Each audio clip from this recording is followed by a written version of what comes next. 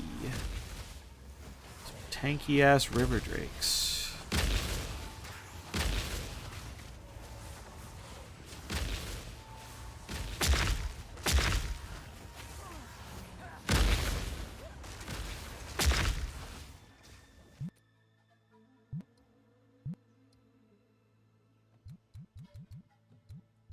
We got this.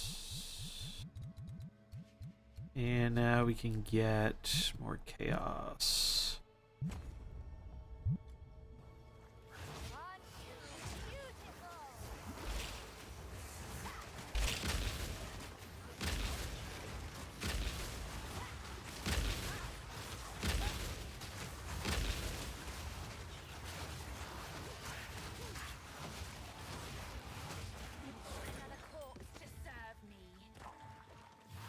Do, do, do, do.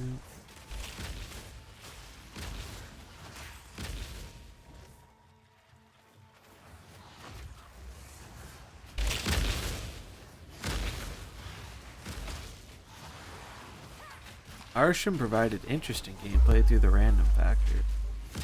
I can see why people like playing it for the random factor. Fuck, I died. But I think it provided as frustrating gameplay as it was interesting if you were on the other side of it.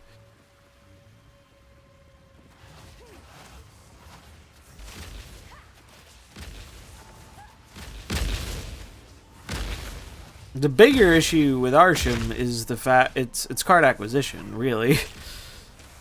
The reason a lot of people like Arishem so much, I think, is because it's a card that doesn't require you owning a million other cards to play. It lets you play with a bunch of cards you don't own.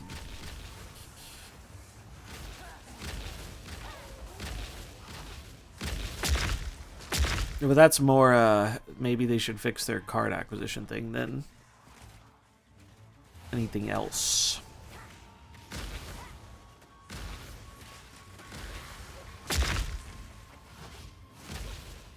Do, do, do, do, do.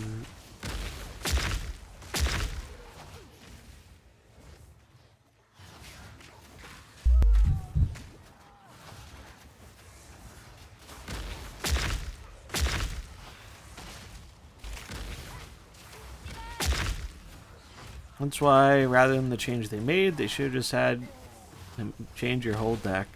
I mean, truthfully, I'd probably prefer that myself, but I don't think that's the way they want to go with it.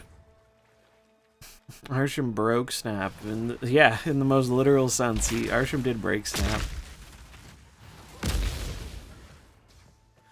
I wanted to play against less Arishem, but not like this. I'm gonna try the new Arishem too. My scalding hot take is a lot of people are drastically overestimating how hard the nerf hit the card. Just because they can't play Loki on 1 and Coulson on 2 anymore.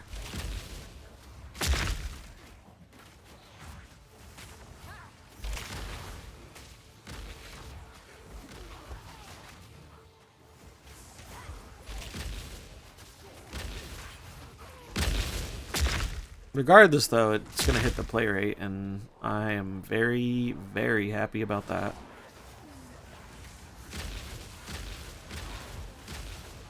Because when Arishem is popular, Snap is not a game I want to be playing.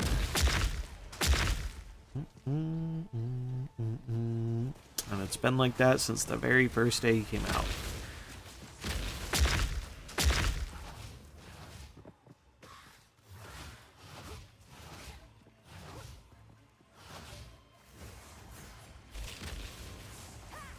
I don't think their decision is purely monetary related, actually, personally. I think they just have... If you've paid attention at all to when they nerf stuff in MarvelSnap, the most common thing that causes a nerf is high play rate. And Arishem had the highest play rate in the game. They even did a follow-up comment saying sometimes Arishem's play rate was double the next highest deck. Now, is part of that because of card acquisition? Certainly. 100%. And they need to get their shit together. There's not really any defense of the card acquisition. But Arishem shouldn't live or die by the card acquisition being bad. It shouldn't get a pass because their acquisition is shitty. Now, in a perfect world, they would, you know, change Arishem at the same time as doing card acquisition, but Second Inner does not live in a perfect world.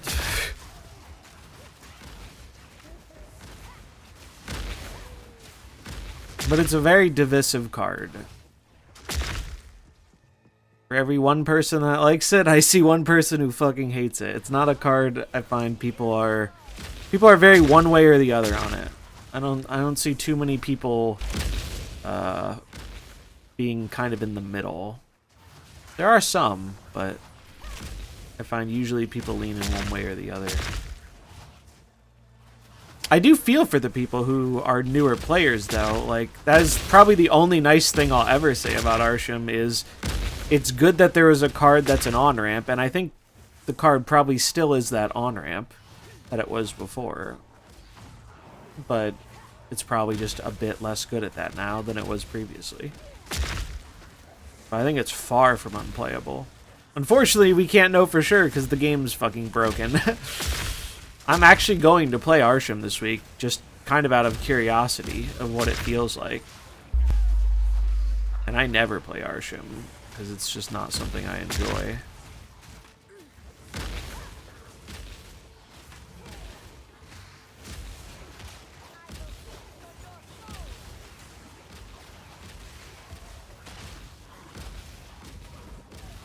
I think if it was a purely monetarily driven decision, Arishem would have got the bat way sooner. I think they very much do not want to nerf Arishem because of its popularity. Because they don't want to turn off all the people who mainly play it. Because I think there's a large portion of casual players who like only play Arishem decks. They play the Arishem decks to get the, what's it called, missions done, the alliance missions.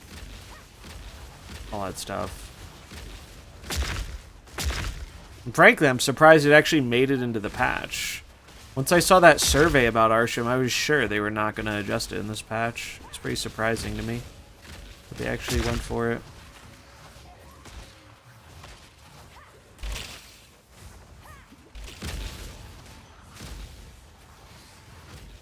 Yeah, 2 years isn't enough for how big the problem is, apparently.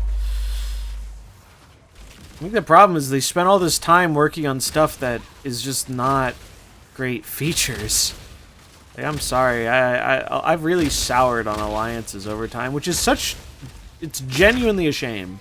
Because I wasn't interested in alliances at all, and the feature came out, and I was very pleased with it, and I was enjoying it. And then it just fell off. It ended up feeling like chores. You didn't get a whole lot out of it.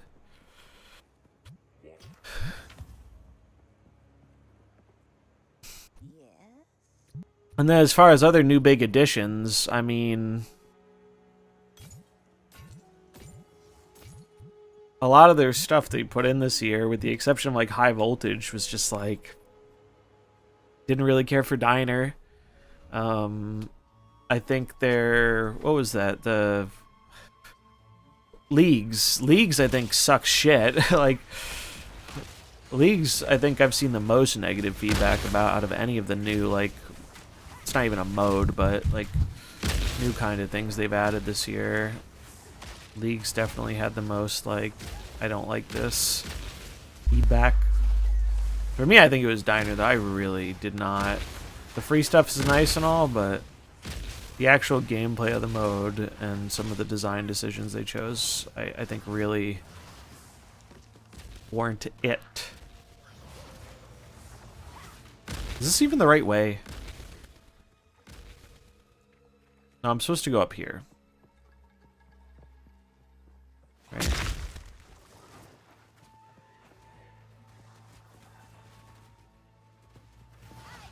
It's free to play and Snap. I'm always missing 24 cards and can never catch up. Yeah, like... I'm very curious to see what their supposed, like, community response thing is. Because, like, they're right. There's not going to be, like, a silver bullet to fix it and address community complaints and whatever, but I don't even know what they say. What do they even say at this point? Like, what... I don't see how you really handle the problem until you're like, here's what we're doing to fix it. And we're not going to get that yet.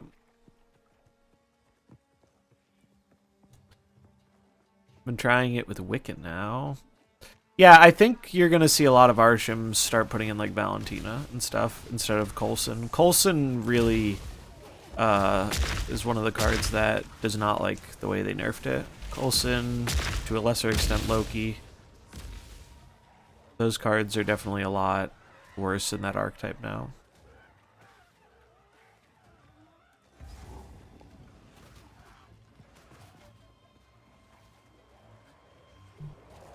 I wish there was a better way to find a middle ground for the card, which is in part why I've always been more in favor of it being its own, like, mode for the people who really enjoy it. But I don't know how you find a middle ground with that card that makes most people happy. But now I guess they have more knobs to tune now, if nothing else.